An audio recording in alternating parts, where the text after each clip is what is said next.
जो आपका परिवार है, आपके जो पिताजी हैं वो किसान थे, आप आर्मी में थे, आर्मी मैन से बिजनेसमैन, ये ट्रांजिशन कैसे हुआ? रियल एस्टेट के को लेकर के मन में एक डर रहता है कहीं लैंड डिस्प्यूट ना आ जाए, इस डर को आप कैसे दूर करते हो? 2007 में ढोलेरा लॉन्च हुआ, सिंगापुर बनाने का एक आइडिया आया। अब मोदी जी कहते हैं मेरा स्पीड और स्केल तो कोई मैच नहीं कर सकता है। मेरा स्केल और स्पीड वाला मामला तो रहता ही हर चीज में। लोगों के मन में सवाल आता है कि अभी तक कंप्लीट क्यों नहीं हो पाया। तो मार्केट का जो परसेप्शन है कि डेवलपर टाइम से डिलीवरी नहीं देता, कोई रीजन और रेमेडी अगर आप दे सको कि डेवलपर टाइम से डिलीवरी दे सके। कंपनीज अपने ऑफिसेज का प्लांट सेटअप करने तो आती हैं, लेकिन बहुत जल्दी ढोलेरा को छोड़ के बाद में कहीं और शिफ्ट हो जाती हैं। आप एक ऐसे सेक्टर में घुसे हैं जहां पैसा कई बार बनता कम है, फंसता ज्यादा है। और अपने डेवलपर की समस्या पे चोट मारी है। कई बार रियल एस्टेट एक रियल स्ट्रेस बन जाता है, क्योंकि लोग कहते हैं कि इसमें पैसा फलता कम है, फंसता ज्यादा है, रिटर्न के बदले केवल रिस्क मिलता है। लेकिन अब बस आज सारे ब्लॉक्स को अनब्लॉक करते हैं, कैसा ज्ञान देते हैं आपको जो ज्ञान नहीं गेन देगा। नमस्कार, मैं Vivek Bindra, founder and CEO badabusiness.com। आज के स्पेशल पॉडकास्ट में रियल एस्टेट का संपूर्ण ज्ञान, और हमारे गेस्ट हैं मोदी जी के ड्रीम प्रोजेक्ट ढोलेरा से आए हैं, और ढोलेरा पे इन्होंने काफी काम किया है। रियल एस्टेट की इनको काफी नॉलेज है, काफी एक्सपीरियंस, एक्सपर्टीज है, और इनसे रियल एस्टेट की डेप्थ को पकड़ेंगे। ये एक्स आर्मी मैन है, बहुत सारे इन्होंने आर्मी में काम किया, फाउंडर है आरएससी ग्रुप के। इनका नाम है रामराज सिंह जी। अब रामराज जो है ना, ये रामराज लाने का आज प्रयास करेंगे रियल एस्टेट वालों के जीवन के अंदर। One of the largest developers in Dholera में इनका बहुत नाम है, इनका ढोल बज रहा है वहाँ पे। गुजरात के सीएम ने इनको एक्सीलेंस इन डेवलपमेंट का अवार्ड भी दिया। तो इसीलिए ढोलेरा से हमने सोचा कि एक ऐसे आदमी को चुना जाए जिस आदमी में दम हो, जिस आदमी की बात में वजन हो, जिस आदमी में एक ईमानदारी हो, और जब वो देश की सेना से आता हो तो उसकी वैसी क्रेडिबिलिटी बढ़ जाती है। तो शुरू करते हैं, सीखते हैं टिप्स एंड ट्रिक्स, आपको प्रॉपर्टी का प्रो कैसे बनाया जाए। पहला सवाल 1 मिनट आपके पर्सनल बैकग्राउंड पे लेता हूँ, क्योंकि मैंने देखा कि जो आपका परिवार है, आपके जो पिताजी हैं वो किसान थे, आप आर्मी में थे। तो ये मैं देख रहा हूँ फार्मर मैन से आर्मी मैन, सेल्समैन से बिजनेसमैन, आर्मी मैन से बिजनेसमैन, ये ट्रांजिशन कैसे हुआ? सर, आर्मी मैन से बिजनेसमैन की जो बात है ना, वो वेरी इंटरेस्टिंग कहानी है। मैं आपको बताता हूँ। इसके अंदर मेरे पास फॉर्मूला है, मेहनत, मेहनत और मेहनत। अगर आप जीवन में कोई भी आदमी मेहनत करेगा ना, डेफिनेटली वो ग्रो करेगा। और मैंने अपने जीवन में बहुत मेहनत किया है सर। मेहनत करने से क्या है, जब आप किसान थे तो आपको मेहनत करना ही पड़ेगा। और जैसे जैसे आदमी बड़ा होता जाता है, तो जब जवानी आती है तो ऐसे लगता है कि भाई मैं देश की सेवा करूंगा। मैं नहीं, आज देश की ज़्यादातर यंगेस्ट जनरेशन यही सोचती है कि मैं भारत देश की सेवा करूंगा। और मैंने भी सोचा और मैंने ट्राई किया और भारतीय सेना में ज्वाइन हो गया। उसके बाद मैंने 16 साल बहुत अच्छे एल्टीट्यूड, अच्छे तरीके से सर्विस किया, और बहुत भारत देश की सेवा करने में मेरे को मजा आया। कितना साल आपने बताया? 16 साल। सर, मैंने 16 साल नौकरी किया भारत देश की। उसके बाद मैं रिटायर्ड हुआ सर। मैं धौलेरा का तो था ही। अच्छा, आप ढोलेरा से ही हैं? यस सर, मैं धौलेरा से हूँ। धौलेरा तहसील है और टाउन पूरा है। जो SIR बना, जो 22 विलेज 22 विलेज मिलके बना हुआ है ढोलेरा। Yes sir, Dholera. तो मैं वहीं से हूँ। बहुत अच्छी अपॉर्चुनिटी थी और मोदी जी का ड्रीम प्रोजेक्ट था। तो फिर मैं वहाँ अपना बिजनेस एस्टेब्लिश किया, और आज मैं अच्छे लेवल पे हूँ आपके सामने। आप लोकल वहीं से हैं? Yes sir. तो लोगों का थोड़ा सा, मेरे को लगता है शायद हो सकता है कि विश्वास आप पे ज़्यादा भी होता हो, क्योंकि आप वहीं के हैं, कहीं जाएंगे नहीं, पहले से रह रहे हैं वहाँ पे। पर बिजनेस जो है ना, ये डिफ़िकल्ट बिजनेस है राजा राम जी। मैंने जो नोटिस किया ना, आप एक ऐसे सेक्टर में घुसे हैं जहाँ पैसा कई बार बनता कम है, फंसता ज़्यादा है। आप ऐसे सेक्टर में घुस गए जहाँ एवरेज पे बैक पीरियड, पैसा कब लौटेगा, जनता के लिए बता दूं, पे बैक पीरियड का मतलब होता है पैसा जितना लगाया, जैसे रिटेल में 2.5 साल में लौट आता है, IT SaaS में 3 साल में लौट आता है, फार्मा में 5 साल में लौट आता है। रियल एस्टेट के अंदर कभी कभी 10 साल से ऊपर का पे बैक पीरियड है। जब पैसा हाथ में रहेगा ही नहीं तो पैसा बनेगा कैसे? बिल्कुल सही बताया सर। रियल एस्टेट सेक्टर में हर एक डेवलपर, अपने डेवलपर की समस्या पे चोट मारी है। मैं बता रहा हूँ, पहली बात कि अगर पैसा हाथ में रहेगा ही नहीं तो पैसा बनेगा कैसे? अब इसके लिए मेरे पास 3P का फॉर्मूला है। 3P? Yes sir. सबसे पहले है प्लानिंग। आपको प्रॉपर प्लानिंग करनी पड़ेगी। मतलब जो आपने बताया कि जो ये फंड का प्रॉब्लम है, जल्दी पैसा निकलता नहीं है, तो आपको आपका फंड अरेंज करके कहाँ से आएगा, कितना प्रोजेक्ट हम करेंगे, उस पूरे प्लानिंग को आपको फेज करके आपको पूरा प्लानिंग बनाना पड़ेगा। दूसरा P है फेज वाइज बनाओ। फेज वाइज बनाओ, इकट्ठा शुरू मत। यस, इकट्ठा मत। अगर आपको 100 बंगलों का प्लान है तो आप क्या करो, पहले 10 बंगलों बनाओ, उसको डिलीवरी दो, और उसके बाद 10 के बाद आपके पास पैसा आएगा, आप 20 बंगलों का प्लान करो, तब आपके पास पैसा आएगा 40 बंगलों, मल्टीप्लिकेशन में काम होगा। और तीसरा पी है सर प्री बुकिंग। आप जब बिजनेस करते हो तो आपके पास जैसे कोर टीम आपके पास होती है, जब आपके कोर रिलेटिव होते हैं, जैसे आपके कोर फ्रेंड होते हैं, ऐसे आपके कोर कस्टमर भी होते हैं। जब आपके पास एक बड़ा कस्टमर का नेटवर्क हो तो उनमें कुछ कस्टमर कोर कस्टमर होते हैं जो आपका प्रोजेक्ट को लॉन्च होने से पहले ही उसको पता होता है, उसको सब कुछ पता है। उसको वो बोलेगा भाई रामराज भाई या आरएससी ग्रुप आपके पास जो नया प्रोजेक्ट कौन सा आ रहा था, हम बताते भाई नया प्रोजेक्ट आ रहा है। अगर हम कोई प्लॉट को 10 लाख में बेच रहे हैं तो हम उसको 9 लाख में दे देंगे, उससे आपको फंडिंग मिल जाएगी। तो ये चीज़ बहुत इजी रहेगी अगर आप ये 3 P का इस्तेमाल करोगे। एक बताया आपने, ठीक से प्लान करो, दूसरा फेज वाइज बनाओ, इकट्ठा मत बनाओ, और जितना प्री बुकिंग से पैसा इकट्ठा कर सको। Yes, क्या बात है, वेरी गुड। मैं भी अपने बिजनेस में ऐसे इंप्लीमेंट करता हूँ। जब मैंने शुरू में बिजनेस किया तो आपको पता है कि इतना आर्मी वाले का पैसा आएगा कहाँ से? Yes sir. प्रॉब्लम क्या है, जो वेंचर कैपिटल होता है, प्राइवेट इक्विटी होता है, जैसे हमारे यहाँ मोहित गुलाटी जी आए, आप लोग सब जानते हैं, आप लोगों ने हमारा फाइनेंशियल फ्रीडम का सीरीज देखा होगा। I don't prefer to invest in real estate sector. Cash का क्रंच होता है, मैंने हाई पे बैक पीरियड आपको बता ही दिया है, लेट पैसा आता है। दूसरा, रेगुलेटरी चैलेंजेस बहुत हो गए हैं, सरकारी नियम कानून बहुत ज़्यादा हो गए हैं। तो रियल एस्टेट में देर सवेर क्या होता है, कस्टमर तो मिल जाता है लेकिन फंडिंग के लिए इन्वेस्टर नहीं मिलता है, और इंटरेस्ट रेट हाई होता है अगर कोई लोन देने आता है। तो भाई लोगों, आपकी तरफ से सवाल पूछ लेता हूँ, ऐसे कैपिटल इंटेंसिव सेक्टर में जिसमें बहुत पैसा लगता है, राम जी कैपिटल लाए कहाँ से? सर ऐसे कैपिटल का प्रॉब्लम काफ़ी डेवलपरों को हो रहा है इस मैटर में। तो इसके लिए भी मेरे पास फॉर्मूला है, मतलब मैं आप फॉर्मूला मैन लग रहे हो। Yes sir. मैंने अगर कोई भी बिजनेस आप शुरू कर रहे हो तो आपके पास उसकी प्लानिंग होनी चाहिए। तो आप उसके फॉर्मूला में याद कर लो। कैपिटल इंटेंसिव सेक्टर के अंदर सर आपको 3F का ख्याल रखना पड़ेगा। उसके अंदर सबसे पहले आता है आपका फैमिली।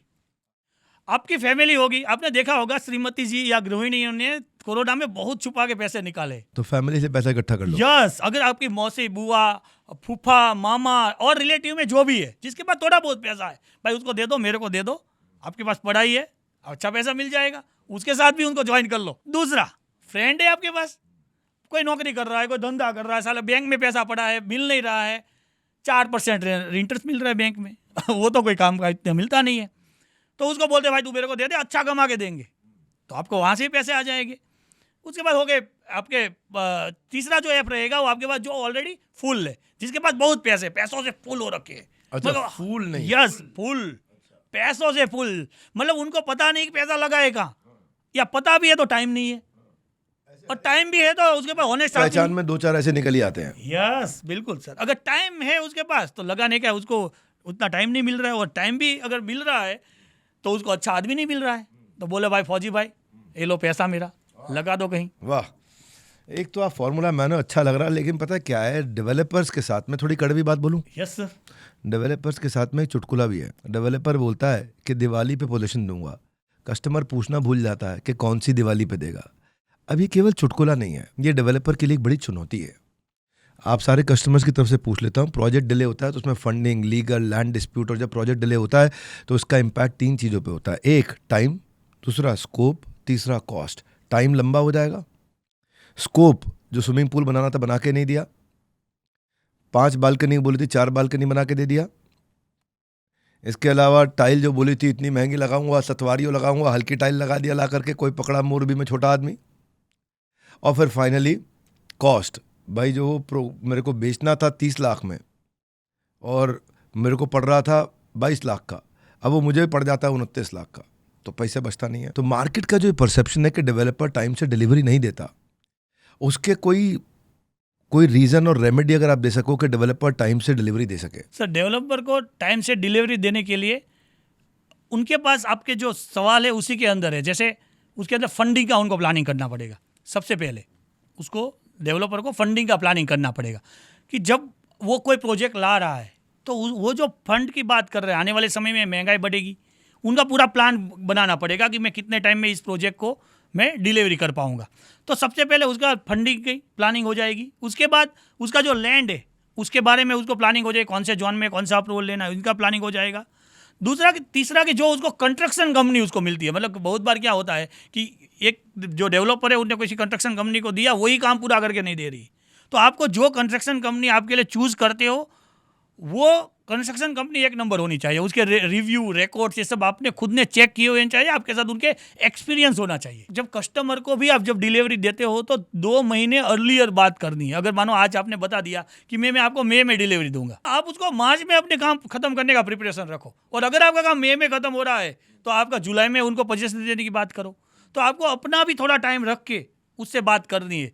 तो इधर से फंड प्रिपेयर हो गया, इधर से कंस्ट्रक्शन की टाइमलाइन होगी और इधर से आपका वेरी गुड। तो इससे सामने वाले की इज्जत बनी रहेगी, भाई अगर मैं मार्च में कंप्लीट करता हूँ तो मई का कमिटमेंट करो, Yes, मई में कंप्लीट करता हूँ तो जुलाई का कमिटमेंट करो, 2 महीने आगे का कमिट करो। यस सर, है ना। तो वो ठीक बात है, पहले ईमानदारी बाद में दुकानदारी। Yes, sir. लेकिन आपने जब ये 3 चीज़ें बताई, इसमें एक आपने तो फंडिंग का बात किया, एक आपने बात किया कि भाई डिलीवरी में टाइम से कर दो, लेकिन बीच में आपने कंप्लायंस का बात किया, नियम कानून का बात किया, रेगुलेटरी जो इश्यूज हो जाते हैं, तो एनवायरनमेंट का होता है, फायर का होता है, सर्टिफिकेशन होते हैं, वाटर का होता है, इलेक्ट्रिसिटी का होता है, और एवरेज अप्रूवल जो है 18 महीने 24 महीने ले जाते हैं। तो सिंगापुर में ये 3 से 6 महीने में हो जाता है, सिंगल विंडो रहता है। रियल एस्टेट की फर्म ऐसी क्या तैयारी करे कि अप्रूवल तुरंत मिले, टाइम से मिले, ताकि अप्रूवल के चक्कर में लेट ना हो जाए कुछ। सर अप्रूवल की अगर बात कर रहे हो ना, तो अगेन आप मेरे को फार्मूला मैन बोलोगे। इसमें 3 L का सवाल है। 3 L? Yes sir. अच्छा। Land, litigation and legal. अगर जिस डेवलपर का ये 3 चीजें कंप्लीट है, उनकी डिलीवरी टाइम से आएगी। क्या बात है, क्या है, जल्दी जल्दी बताओ। Land, Yes, sir. Litigation, legal. Yes, land, litigation, legal. पहले लैंड ले रहे हो, कोई भी आपका प्लानिंग चल रहा है कि यहाँ आपको प्रोजेक्ट लाना है, तो सबसे पहले फ्री जोन में है या टाउन प्लानिंग में है, गवर्नमेंट ने वो FP रिलीज किया हुआ है या नहीं किया हुआ है। फाइनल प्लॉट बहुत बार ऐसा होता है कि गवर्नमेंट कुछ फाइनल प्लॉट को पहले रिलीज करती है और दूसरे फाइनल प्लॉट को बाद में रिलीज करती है, या फ्री जोन में लैंड होती है। तो आपको उसका पूरे पहले प्लानिंग कर देना पड़ेगा। दूसरा, आपके पास जो एडवोकेट टीम है उसको चेक करना पड़ेगा कि भाई इसका लिटिगेशन तो इसमें कहीं नहीं है, न्यूज़पेपर में एडवर्टाइजमेंट हो, और उसका टाइटल क्लियर लो।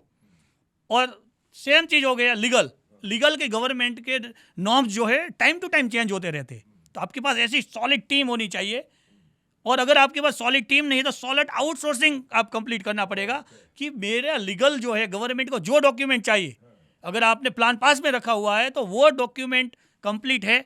ऐसा तो नहीं कि प्लान पास के लिए जा रहा है फिर वापस आ गया, जा रहा है फिर रिजेक्ट हो गया आ रहा है।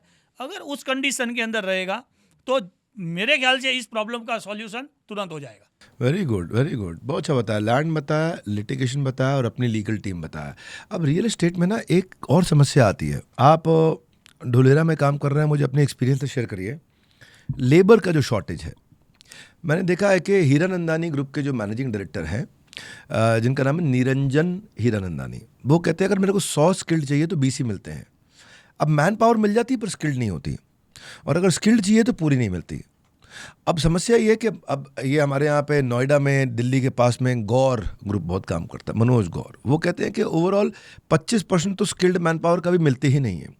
मिलती है तो अपने बीच बीच में छुट्टी बहुत लंबी ले लेती है। कभी छठ पूजा होता है, कभी दिवाली होता है, कभी होली पे जाना होता है, दिहाड़ी मजदूर होता है, लंच ब्रेक में गायब हो जाता है, शाम को 5 बजे से पहले गायब हो जाता है, बिना बताए छोड़ के चला जाता है। तो लेबर की प्रॉब्लम को आप कैसे सॉल्व करते हो? रियल एस्टेट डेवलपर को कैसे देखना चाहिए? सर लेबर की प्रॉब्लम के लिए भी मैं आपको 3 चीज़ अगेन बताऊंगा। अच्छा। Yes sir. ये 3 का बड़ा सिस्टम है आपका, ब्रह्मा विष्णु महेश। Yes sir. अगर 3 चीज़ों से याद रखोगे तो आपको पूरा प्लान समझ में आ जाएगा कि हमको कैसे आगे बढ़ना है, अगर जीरो से हीरो कैसे बनना है। ये चीज़ें आगे जाके काम में आएगी। तो मैं आपको ये चीज़ बता दूँ कि जैसे गवर्नमेंट का जो रूल्स रेगुलेशन है उनसे ही आपको काम करवाना। अगर लेबर की शॉर्टेज है, उनका PF है, ESI है, ग्रेजुएटी है, इन सब चीज़ों का ध्यान रखो। जो आपके लेबर है उनमें सेफ्टी का भाव होएगा।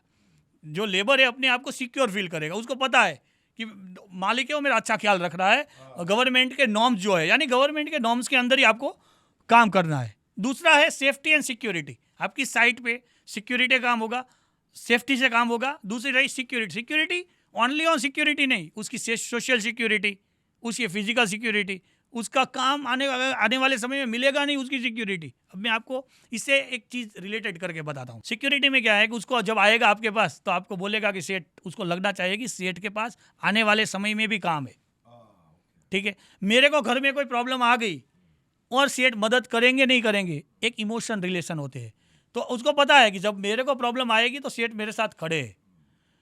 सिर्फ उसका जो काम करना है उसका तो पैसा वो लेगा ही लेगा, और हमको देना भी चाहिए। इन चीज़ों का अगर हम ख्याल रखें, सेफ्टी, सिक्योरिटी और गवर्नमेंट नॉर्म्स, तो हमारे को आगे जाके इस लेबर के दिक्कत में आपको एक मस्त कहानी बताता हूँ। सिर्फ लेबर की बात आपने बताया तो मैं स्किल लेबर और नॉन स्किल, ये जो मैंने बात किया नॉन स्किल लेबर की भी है और स्किल लेबर भी है, जैसे इंजीनियर्स, डॉक्टर और ये सब भी हो गए। आपके साथ, हमारे साथ, हमारी कंपनी में बाकी लोग भी जुड़े हुए हैं, उनको फैमिली की तरह हम रखते हैं। हम ये प्रूव है। मैं आरएससी ग्रुप धौलेरा के अंदर मेरी कंपनी में यही करता हूँ। धौलेरा में सबसे बड़ी समस्या है ये एम्प्लॉय दूसरे ने ले लिया, दूसरे का एम्प्लॉय तीसरे ने ले लिया। ऐसे ही सर एक कहानी मस्त बताता हूँ कि मेरे पास एक जो हमारे डेवलपर्स हैं उन्होंने मेरे को कॉल किया, यार रामराज भाई आपने मेरा बंदा ले लिया। मैं बोला बिल्कुल सर, बंदे को आप संभाल नहीं पाए तो आपने आ गया मेरे में, या आप संभाल लेते। तो बोला यार मैं भी आपका ले लूँगा। मैं बोला ठीक है भाई, एक दिन आ जाओ। आए, नाश्ता नुश्ता किया और घुमाया पूरा ऑफिस। आपको जो भी आदमी लगे, मैं यहाँ से जा रहा हूँ, उसके साथ ले लो। बंदे को जो आपको चूज अच्छा लगे वो बंदे को ले लेना। गए, बंदे के साथ बात किया, समझाया। सर उसको एक भी बंदा मिला नहीं, क्योंकि जो आरएससी ग्रुप का आज तक का इस बात के लिए जो एक साथ जुड़ गया वो लंबे समय तक टिकता है। आप परिवार की तरह? यस सर, परिवार के। हमारा एक और सिस्टम है सर, हम सब आज की डेट में भी, मैंने ये चीज़ मेरे फौज से सीखी हुई है कि संतरी से लेके मंत्री तक एक ही थाली पे खाए, मतलब एक ही टेबल पे खाएंगे। मतलब अगर मैं कंपनी का सीईओ हूँ और मेरे यहाँ ड्राइवर है या प्यून है या मेरे बीडीएम है, बाकी सेल्स टीम है, हम साथ में खाते। और ये रूल्स मैंने बनाया हुआ है कि हम यहाँ कोई साहब नहीं है और यहाँ कोई सिपाही नहीं है। इस रूल को मैंने फॉलो किया है और अपनी कंपनी में किया। आज मैं इसीलिए एक अच्छे लेवल पे हूँ सर। भाई ये तो बहुत बढ़िया बात है यार, ताली बजानी चाहिए कि इनका कॉम्पिटिटर आया, एक भी आदमी हार नहीं कर पाया और ये छोड़ के चले गए। भाई घूमो, किसी को भी ले जाओ, नीरज तुमको डबल तनख्वाह दे रहे, मना कर दिया, नहीं आरएससी के साथ रहूँगा। अच्छी बात लगी। लेकिन क्योंकि आप ढोलेरा से बड़े डेवलपर हैं, आपसे कठोर सवाल पूछ लेता हूँ। 2007 में ढोलेरा लॉन्च हुआ, सिंगापुर बनाने का एक आइडिया आया। अब मोदी जी कहते हैं मेरा स्पीड और स्केल तो कोई मैच नहीं कर सकता है। मैं कोई मोदी जी की अच्छाई और बुराई दोनों नहीं कर रहा हूँ, पर मन में एक सवाल आता है, इतने साल में तो बच्चा भी अडल्ट हो जाता है, 2007 से 2025, तो ये ड्रीम प्रोजेक्ट ढोलेरा, लोगों के मन में सवाल आता है कि अभी तक कंप्लीट क्यों नहीं हो पाया? सर आपने एक कठोर सवाल पूछ के बहुत अच्छा काम किया। मैं बाकी लोगों को भी ये बताना चाहूँगा कि धौलेरा आज की डेट में क्या है। जब 18 साल आज मतलब बीत चुके हैं, तो सर धौलेरा में जब मोदी जी ने इसका ड्रीम लिया था तब ये स्क्रैप से एक प्लान लैंड थी। आज की डेट में धौलेरा का एक्सप्रेसवे अहमदाबाद से तैयार हो चुका है। एक्टिवेशन जोन 22 स्क्वायर किलोमीटर का रेडी हो चुका है। अगर हम अभी की बात करें तो टाटा सोलर जो है सर, उन्होंने 1300 एकड़ के अंदर 300 मेगावाट का प्लांट लगा चुका है। उसके रिन्यू एनर्जी का प्लांट ऑलरेडी ऑपरेशनल है, 1200 करोड़ रुपए लगाए हुए। और रिन्यू एनर्जी आपको पता होगी नेस्डेक के अंदर सिंगल कंपनी है जो लिस्टेड है। धौलेरा में टाटा सेमीकंडक्टर आया हुआ है, टाटा इलेक्ट्रॉनिक्स का है। आप क्या सोच रहे हो कितना इन्वेस्ट किया होगा? 1 करोड़, 2 करोड़, 10 करोड़, 25 करोड़ या 500 करोड़? ज़्यादा किया होगा, 500 करोड़ से भी ज़्यादा। 91,000 crore. My goodness, 91,000 yes crore. Sir. और मैं एक बात बताता हूँ, उसके एलेक्जरी, उसके साथ वाली 40 कंपनी और आने वाली है। तो धौलेरा आने वाले समय में रॉकेट बनने वाला है। और एक दूसरी बात बताता हूँ, धौलेरा सिंगापुर से बड़ा, जो साउथ ईस्ट एशिया के अंदर सिंगापुर है 730 स्क्वायर किलोमीटर है, धौलेरा 920 स्क्वायर किलोमीटर बन रहा है। दूसरी सर, मैं अभी यहाँ से निकल रहा था, अभी दिल्ली में आया तो कुछ जगह अभी मेट्रो का काम चल रहा था, बिल्डिंग्स का काम चल रहा था। तो मैं क्या ये बोल दूँ कि दिल्ली में कुछ बना नहीं है सर, दिल्ली का काम तो दिल्ली को बने 600 साल हो गए सर, अभी दिल्ली बना क्यों नहीं? सर धौलेरा दिल्ली से दुगना बन रहा है। जो आज की डेट में धौलेरा का काम हुआ है वो मोर देन इनफ है, और आने वाले समय में इससे भी बड़ा काम हो जाएगा। बात सही है, एक शहर को 600 साल लगे और एक 18 साल में एक स्पीड से डेवलप हो रहा है। मैं भी आपको एक बात बताता हूँ। अच्छा, आपने कंपैरिजन दिया, एक रेफरेंस पॉइंट दिया, कंपैरेबल दिया। हम भी जब देखते हैं ना, हमारे जो कस्टमर्स आते हैं उनको फंडिंग से लेके, मैन पावर से लेकर, लीगल क्लियरेंस से लेकर के, इन्वेंट्री मैनेजमेंट से लेके कई तरह के बड़े इश्यूज होते हैं। और इश्यूज में आज मेरे पास में बहुत से टेस्टिमोनियल है पिछले 7-8 साल के अंदर। लीडरशिप फनल प्रोग्राम में हम फ्रेमवर्क से सॉल्व करते हैं। ये बात ठीक बोली आपने, Rome is not built in a day. एक दिन में तो रोम नहीं बनता है, लेकिन 3-4-5 सालों के अंदर हमारे यहाँ पे जो 20 करोड़ वाला आया होता है वो 200, 400, 500, 1000 करोड़ के पहुँचने की तैयारी कर लेता है। आप लोगों को भी बोल रहा हूँ, प्रैक्टिकल फ्रेमवर्क्स के लिए एक फ्री काउंसलिंग ले सकते हो आप लोग। अब तक हज़ारों बिजनेसमैन आ चुके हैं, ये कोई नया प्रोग्राम नहीं है लीडरशिप फनल। हज़ारों बिजनेसमैन की बातें आप सुन चुके हो, आप टेस्टिमोनियल देख सकते हो, और मैं आपको बताऊंगा एक फ्री आप काउंसलिंग सेशन ले सकते हो। मैं आपको नंबर दे रहा हूँ यहाँ, जहाँ कॉल करके फ्री काउंसलिंग सेशन लीजिए। लैंड एक्विजिशन की बात करना चाहता हूँ। 65% जो भारत के जो इंफ्रा प्रोजेक्ट हैं वो लेट होते हैं लैंड एक्विजिशन के कारण। हालांकि थोड़ा आप पहले कवर कर चुके हो इस बारे में, लेकिन आपके ढुलेरा में जितनी ज़मीन की ज़रूरत है उसका अभी तक सरकार जो है केवल 50% एक्वायर कर चुकी है, क्योंकि वन बहुत बड़ा रहा है और 50% एक्वायर हुआ है अभी तक। और जो एक्वायर हुआ भी है उसके कॉम्पनसेशन को लेके कभी कभार देखता हूँ फार्मर्स भी खुश नहीं हो रहे हैं कि भाई हमारे को पूरा कॉम्पनसेशन या टाइमली नहीं मिल रहा है। तो रियल एस्टेट के को लेकर के मन में एक डर रहता है कहीं लैंड डिस्प्यूट ना आ जाए। इस डर को आप कैसे दूर करते हो? जहाँ तक लैंड एक्विजिशन की आप बात कर रहे हो ना, मैं धौलेरा को एग्जाम्पल से आपको समझाता हूँ। अगर गुड़गांव के अंदर लैंड एक्वायर होगी तो आपको मुआवजा मिला, काम खत्म हो गया। ये चीज़ धौलेरा में नहीं है। धौलेरा के अंदर अगर लैंड एक्विजिशन होगी, एग्जाम्पल के तौर के ऊपर आपके पास 10 बीघा लैंड है। अब मैं किसान हूँ, मेरे पास 10 बीघा है। Yes sir. तो आपकी 5 बीघा लैंड ही गवर्नमेंट एक्वायर भी करेगी और उसके बाद आपको मुआवजा मिलेगा। 5 बीघा से ज़्यादा नहीं कर सकती? नहीं, उससे ज़्यादा। आपके पास मानो कि 50 बीघा है तो आपकी 50 बीघा का आधा गवर्नमेंट एक्वायर करेगी, उसका मुआवजा दे देगी।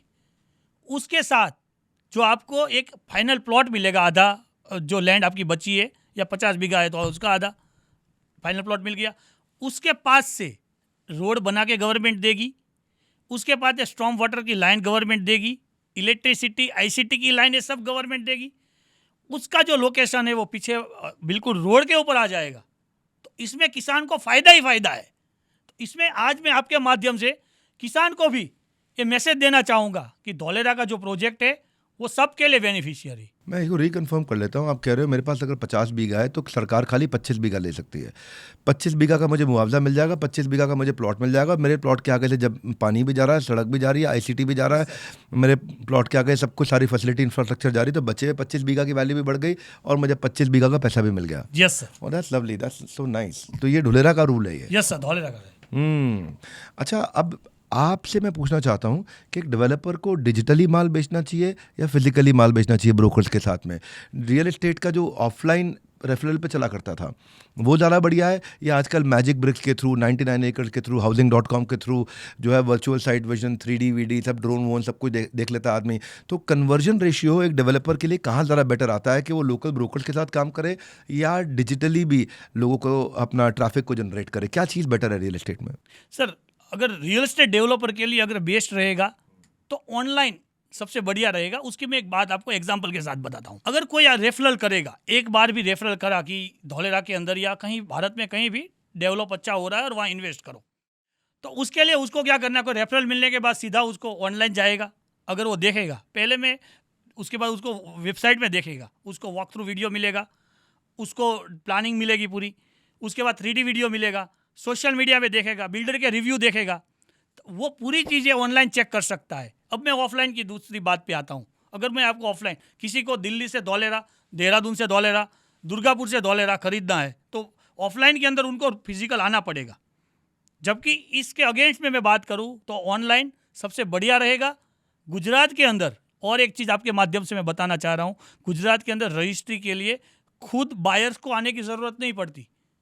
बायर फ्रेंडली स्टेट है और स्टेट गवर्नमेंट ने रूल्स ही इतने अच्छे बनाए हैं कि तो मैं हमेशा ये प्रेफर करूंगा और डेवलपर को बताऊंगा कि ऑनलाइन सबसे बढ़िया रहता है। तो ऑनलाइन से बेसिकली ट्रैफिक जनरेट हो जाता है और बाद में आकर के आदमी ऑफलाइन भी खरीद सकता है या ऑनलाइन भी खरीद सकता है, पर ऑनलाइन ट्रैफिक जरूर जनरेट करना चाहिए। श्योर। आपने बड़ा अच्छा बोला, दुर्गापुर से ढुलेरा, दिल्ली से ढुलेरा, और एक आप जगह और बता रहे थे देहरादून से ढुलेरा। तो मतलब कहीं से भी आदमी ऑनलाइन आकर के आपको लीड ज़्यादा जनरेट होगा, बाद में वो ऑफलाइन आकर के देखेगा तो पहले पहुंच जाएगा। Anyways, that's very good.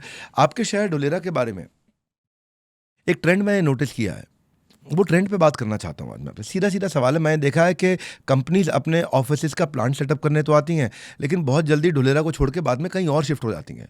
ऐसा मैंने कई जगह देखा। ISMC digital, international semiconductor consortium, जो सेमीकंडक्टर का प्लांट, तो रिलायंस जियो फोन मैन्युफैक्चरिंग, या फिर उसके बाद लॉकहेड मार्टिन है शायद कंपनी, सोलर बैटरी की कंपनी थी।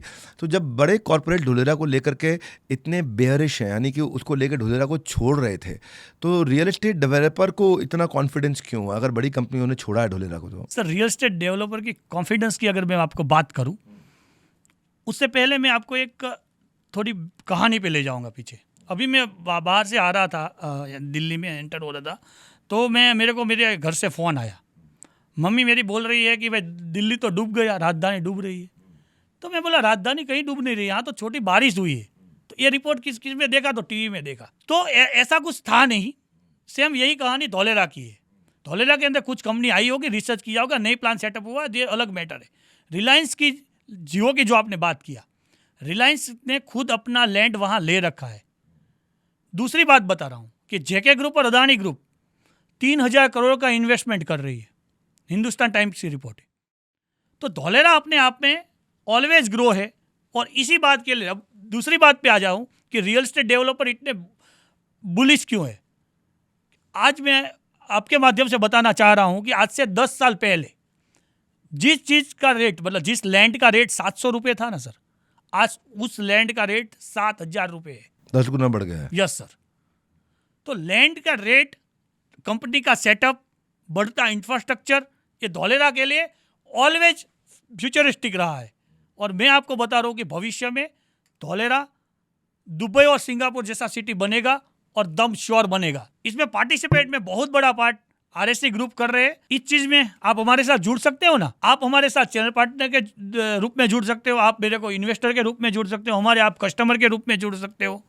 तो ये बहुत बड़ी चीज़ है। और आने वाले समय में धौलेरा डेफिनेटली सिंगापुर बनेगा। आने वाले समय में धौलेरा सिंगापुर बनेगा। वेरी वेरी एस्पिरेशनल और काफ़ी आप होपफुल हैं। अच्छा लगा मुझे आपसे मिलकर के। आप आर्मी से आकर के बिजनेस को बिल्ड कर रहे हैं, इतना काम आप कर रहे हैं। रियल एस्टेट का कम से कम पूर्ण, संपूर्ण या कुछ एक अच्छे वॉल्यूम का ज्ञान आपको ज़रूर मिला होगा। इसे एक बार देखो, मौका लगे दूसरी बार देखो, समझ में भी आएगा, रिटर्न भी आएगा। और जाकर के अपनी रिसर्च भी करो, ऑनलाइन भी करो, ऑफलाइन भी करो। अब आपका पैसा स्टक नहीं, एक आपका पैसा स्टॉक की तरह आगे भागेगा। रामराज सिंह जी, आपने हमारे यहाँ आकर के सारे सवालों का जवाब दिया।